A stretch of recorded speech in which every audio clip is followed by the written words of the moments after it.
நேரா ஷூட்டிங்ல இருந்து வருவாராம், வந்து ஆட்சியை பிடிப்பாராம். அது எப்படி இவராலே முடியும்? அவராலே முடியல, இவராலே முடியல.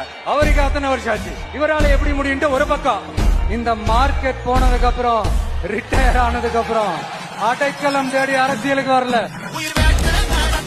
படைக்கலனோட வந்திருக்கிறோம். டிவிக்கு ஆட்சி அமைஞ்சா அது என்ன அமைஞ்சா அமைக்கிறோம். ஒரு